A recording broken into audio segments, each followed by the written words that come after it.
네, 안녕하세요. 지식디자인입니다. 네, 오늘은요, 전략적 HRD가 되기 위해서 직무기술서를 어떻게 활용할 수 있을까에 대해서 한번 이야기를 해보도록 하겠습니다.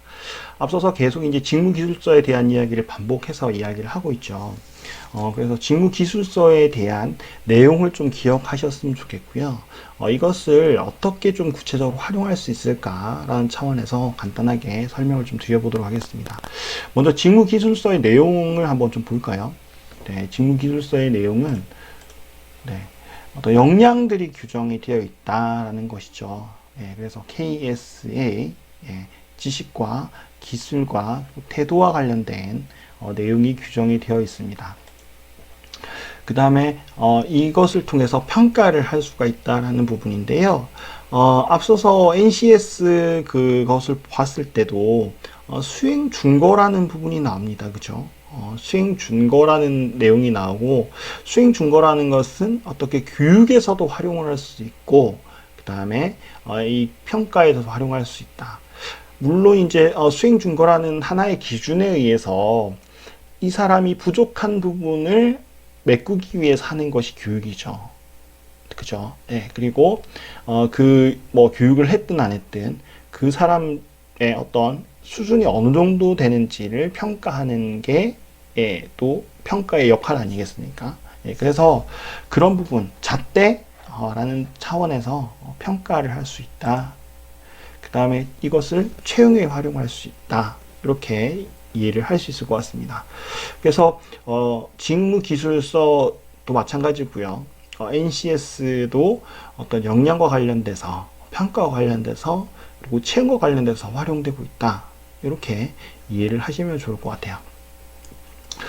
그러면 이제 보통 이제 채용과 관련해서 활용을 할 땐 이것도 마찬가지로 역량과 관련돼서 그 역량 기준에 의해서 채용을 하게 되죠. 우리가 채용 공고를 낼 때 한번 잘 생각해 보세요.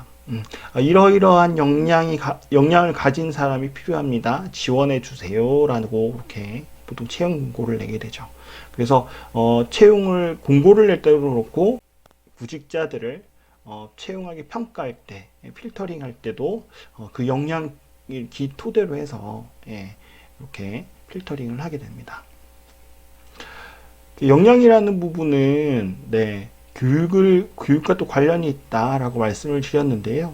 그래서 이것은 학습 목표의 기준에 의해서 이 사람의 역량이 얼마 정도 함양이 되었는지 판단할 수 있다. 그래서 앞서 영상에서 NCS를 좀 설명을 드리면서 수행 준거 이 부분을 학습 목표로 활용할 수 있다라고 말씀을 드렸죠. 실제 NCS 기반의 그 어떤 교육과정 개발을 한다라고 했을 땐 이 학습 목표 즉 수행 준거가 얼마나 잘 지켜졌냐를 보통 판단을 하게 됩니다. 교육에서. 그래서 보통 어떤 수행 준거를 거의 빼놓지 않고 교육과정 내에 포함을 시켜야 된다. 이렇게 이해를 하시면 좋을 것 같습니다. 그래서 NCS에 기반한 교육과정은 그렇고요. 그게 아니라 일반 우리가 기업에서 활용하는 과정이다라고 하면 보통 보편적인 역량 기반에서 학습 목표를 좀 도출을 한 다음에 그것을 기준으로 해서 교육과정 개발을 하시면 된다. 이렇게 설명을 드릴 수 있을 것 같아요. 자, 이 평가는 이 성과와도 관련이 있습니다. 그죠? 어느 정도 역량이 있는 사람들이 어느 기준의 역량이 있는 사람들이 성과를 내게 된다라는 부분이죠. 한편으로는 이게 보상이나 승진과도 관련이 있습니다. 그래서 보통 어떻게 합니까? 어떤 평가를 할 때, 성과 평가를 할 때 성과에 대한 부분들, 그 다음에 또 역량에 대한 부분들, 요거 두 가지를 같이 보는 경향들이 많죠. 물론 회사마다 조금 다릅니다만 역량평가, 성과평가 요거 두 개를 다 한 번에 보는 경우가 많습니다. 그리고 어느 정도 평가를 해서 승진에 반영을 하기도 하죠. 그리고 특히 그 대기업에서 어세스먼트 센터 뭐 이런 명칭을 이야기를 하는데 뭐 예를 들어 리더로 성장을 할 때, 리더로 진급을 할 때, 이 사람들을 평가를 해서 어느 정도의 역량을 갖추고 있는 평가를 해서 진급을 시키거나 아니면 누락을 시키기도 합니다.